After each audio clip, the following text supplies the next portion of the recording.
Hai, halo semuanya. Perkenalkan, nama saya Najwa Putriali dari Prodi Manajemen. Di sini saya akan membuat tugas pendidikan agama.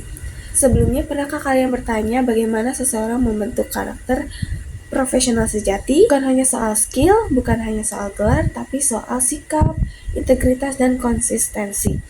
Dalam Islam, semua itu sudah diajarkan oleh baginda Nabi Muhammad SAW. Sunnah itu bukan hanya sebagai ibadah ritual, tapi tentang cara berpikir, cara bersikap, dan cara bertanggung jawab di setiap peran kehidupannya. Tepat waktu, amanah, jujur, dan disiplin, bekerja keras dengan ihsan tanpa harus diawasi, itulah mental profesional yang lahir dari sunnah tersebut. Di video ini kita akan membahas bagaimana sunnah Rasulullah Sallallahu Alaihi Wasallam menjadi basic mental profesional yang relevan di dunia kerja, bisnis, dan kepemimpinan hari ini. Karena profesi sejati bukan hanya kompeten, tapi juga bernilai.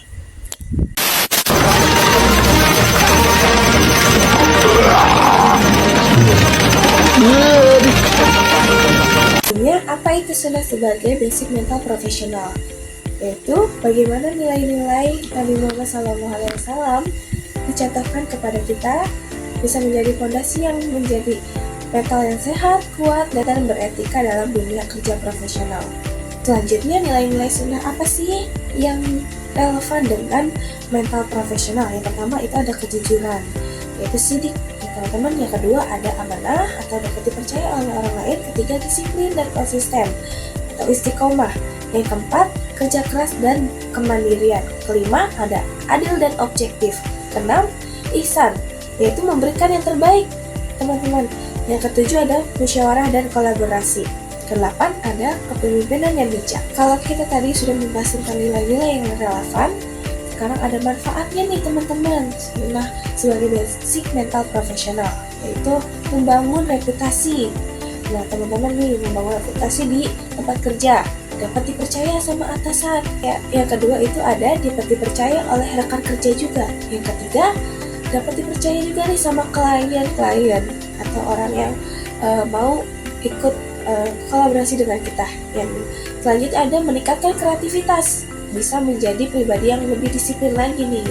Nah yang kedua itu jujur dan tidak malas, itu ya teman-teman. Terus yang ketiga ada menciptakan lingkungan kerja yang sehat. Nextnya ada menumbuhkan ketenangan batin, karena kita udah merasa kerja itu sebagai ibadah ya teman-teman, bukan sebagai tuntutan lagi, bukan sekedar juga mencari pekerjaan. Jadi hati itu lebih tenang gitu ya teman-teman. Yang kelima ada mendukung keberlanjutan karir. Tadi ya teman-teman, karena kita sudah dipercaya sama atasan, sama klien, sama rekan kerja dengan kerja yang disiplin, rajin, jujur, maka nih akan mempengaruhi juga untuk keberlanjutan karir kita sebelumnya, seperti itu. Biasanya orang yang bermental sunnah itu dapat konsisten, jadi bisa diandalkan juga. Apa yang diucapkan itu konsisten, sama gitu ya teman-teman dari yang mereka ucapkan sebelumnya. Di sini juga ada fungsi utama sunnah terhadap Al-Quran teman-teman. Yang pertama ada bayan at-takrir atau at-takid, penguat artinya ya teman-teman. Sunnah menetapkan memperkuat hukum yang telah ada dalam Al-Quran. Contohnya nih adalah anjuran untuk sholat. Nah di situ juga dijelaskan nih tata caranya sholat seperti apa, gitu ya teman-teman. Sudah ada dijelaskan juga di dalam sunnah tersebut. Yang kedua ada bayan at-tafsir atau penjelas. Nah untuk bayan at-tafsir tadi teman-teman, itu bersifatnya biasanya general. Ayat-ayatnya seperti itu ya teman-teman ya, yang akan lebih mudah lagi untuk dipahami atau dijelaskan seperti itu. Itu keharaman bagi laki-laki yang mengenakan perhiasan atau kain sutra yang sebelumnya tidak dijelaskan dalam Al-Quran ataupun hadis. Bayan at-takhsis ini merupakan ketentuan umum sunnah yang menghususkan untuk ketentuan umum yang ada dalam Al-Quran agar tidak berlaku untuk semua spesifikasi seperti itu.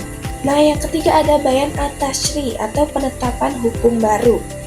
Nah biasanya sunnah ini itu ditetapkan untuk hukum atau ayat-ayat yang tidak ada dasarnya dalam Al-Quran seperti itu. Nah yang keempat ada bayan at-takhsis teman-teman. Sunnah itu mengkhususkan ketentuan umum yang ada dalam Al-Quran agar tidak berlaku untuk semua spesifikasi.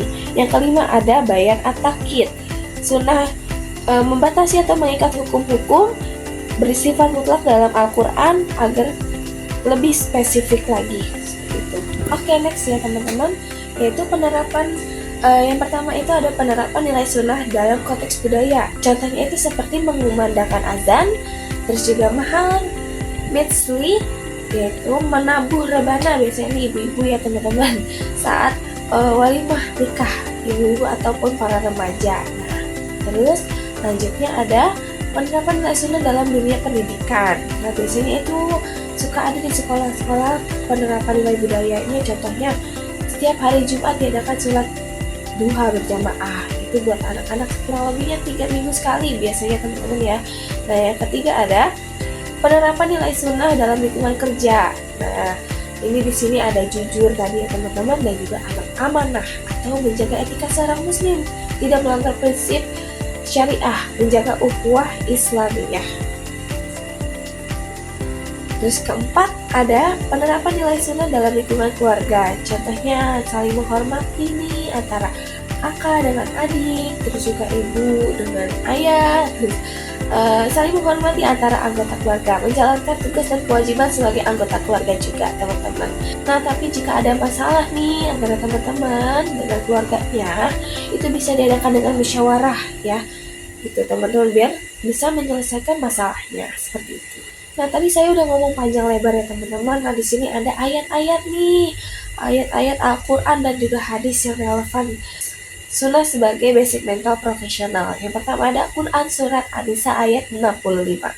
Untuk yang kedua ada Quran surat Al-Ahzab ayat 21. Yang ketiga ada hadis riwayat Tabrani dan Baihaqi.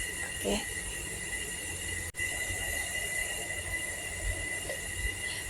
Terima kasih banyak teman-teman sudah menyaksikan tadi presentasi saya tentang sunnah sebagai basic mental profesional.